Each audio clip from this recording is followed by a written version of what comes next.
Russia's new commander in Ukraine has made a rare acknowledgement that the situation in regions the Kremlin recently claimed it had annexed is, quote, difficult. Russian forces are struggling to maintain their grip on strategic positions in the east and south amid an offensive by Ukraine. Kremlin-backed officials in Kherson region have told civilians in the city of Kherson itself to evacuate, saying they expect a Ukrainian push to begin soon. The yellow areas here show territory already retaken by Ukraine. For more, let's bring in our correspondent in Kiev, Matthias Boehlinger. Matthias, how is the situation there this morning? Well, it was a quiet night here in Kiev, but we've heard about attacks closer to the front line on cities down south. And we've also heard that Russia was procuring more weapons from Iran. These strikes in the past week have been carried out, a big part of them with these Iranian Shahed drones. So it was quiet today, but that doesn't mean that it's over yet. Now, we've heard that the commander of Russian forces in Ukraine is admitting that things are difficult in occupied regions. Should this be read as an acknowledgement that things are not going according to plan? Definitely. Ukraine has been attacking the Kherson region, or has been pushing forward on the Kherson region for some time. Western intelligence has released the information last weekend that they expect Kherson to fall within these days, for Ukraine to take back this major city, the only major city that Russia was able to conquer since February, the only administrative center that Russia was able to conquer since last winter. And Surovikin saying now that he expects things to get difficult. At the same time, the regional administration that has been installed by the Russians on these occupied territories is calling for people to leave the region, or talking about evacuations. That means that things do really not good look for the Russians there, and that we might see something, either a retreat or a retake by the Ukrainian army in the next few days. And tell us more about these evacuations. We know Kremlin-backed officials in the Kherson region saying they are evacuating 4 towns. Yeah, that's there have been two of these officials have talked about that. The fear here in Ukraine is, of course, that these might be forced evacuations, deportations of people into Russia, as we have seen them in other parts of the occupied territories, that the Russians would forcibly drive people out of there and relocate them to Russia, and in order to maybe assimilate them later to the Russian society. That would be a war crime. That's the fear here. We don't know exactly what is happening there, how many people are being deported, if they are deported, how many people are evacuating voluntarily, because there will be fighting, of course. There is a reason for people to leave these areas.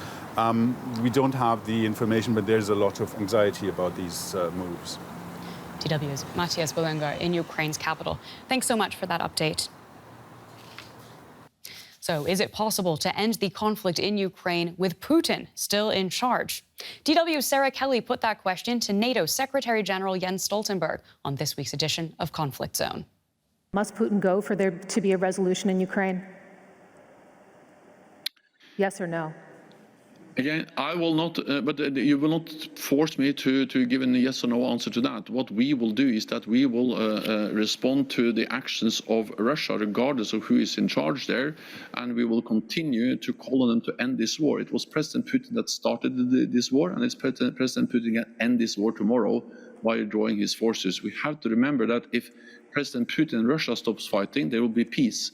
If President Zelensky and Ukraine stops fighting, Ukraine will cease to exist as an independent nation, and we don't want that to happen. That's exactly why we provide support to Ukraine. Well, Ukraine's advances and Russia's losses on the battlefield appear to be a pressure point for President Vladimir Putin back home. Some key allies are pushing to escalate the war. One of the loudest hawks is Chechen leader Ramzan Kadyrov. Recently, he called for the use of nuclear weapons in Ukraine. Then there's Yevgeny Prigozhin, the founder of the shadowy mercenary group Wagner that's been supporting Russian forces in Ukraine. Prigozhin has lashed out at military commanders and their tactics. The Kremlin has needed to play down both men's calls for more extreme action. And that may have led to Putin putting a new general in charge of the war, Sergey Surovikin. He's known for brutal operations in Syria, and it was just days after his appointment that Russia unleashed a barrage of air attacks across Ukraine. Well, I'd like to bring in Nikolai Petrov, a senior research fellow with the Russia and Eurasia program at the Chatham House think tank in London. Thank you, sir, for taking the time, and welcome to the show. We've just heard a rare admission from Russia's commander in Ukraine that things are not going to plan. Can you tell us, in your view, just how precarious the situation is at the front for Russia at the moment? I think that Russian military, as well as President Putin, are preparing public opinion to the fact that Russian army will leave Kherson in order not to make this the third very symbolic failure of the Russian army in last 2 months. But militarily, it's almost not possible for Russian army to keep Kherson under its control. So you see an imminent failure for Russia in the Kherson region. Do you think the recent bombardment of Ukrainian cities is also a move of desperation on the part of the Kremlin? Yes, right. And we do see the war of attrition. And it's understandable that destroying Ukrainian infrastructure or trying to destroy Ukrainian civilian infrastructure, energy infrastructure, Russian army is putting hard pressure onto civilians, onto population of Ukraine, and it comes on the eve of the winter, meaning that the idea is to push Ukrainian in direction of negotiations and of ceasefire on Russian conditions. Now, Ukrainian President Zelensky claimed on Tuesday night that Russia's dependence on using drones made in Iran shows that Russia is militarily bankrupt. What do you make of that claim?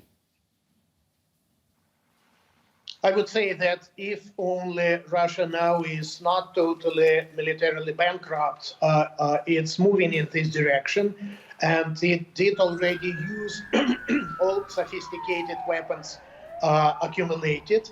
And it's not by chance that we do see tanks and we do see artillery which comes out of Soviet storages, meaning that Russia is not capable now to reproduce those sophisticated weapons which it lost and which it is losing during the war. Now, Putin has been placing blame for Russian defeats on his defense minister. How long do you think it will be until people start pointing fingers at Putin himself? Who knows?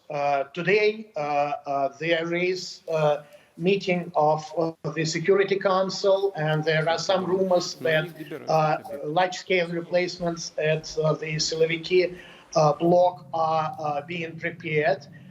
But it's understandable, and from the very beginning, Putin did show that it's his war, it's his decision, and that's why I think that the idea that he can scapegoat any military commanders, although in the situation when military commanders, before the sudden appearance of the newly appointed Sergey Surovikin, they're absolutely non-public. I think it doesn't work well, and Putin bears full responsibility for all those failures which are going on.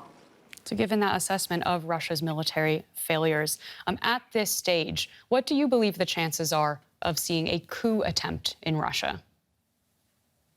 I think that it's too early to speak seriously about any coup attempt, and the reason why is that Putin, being coming from security agencies, did construct a lot of safety belts in order to avoid this kind of scenario.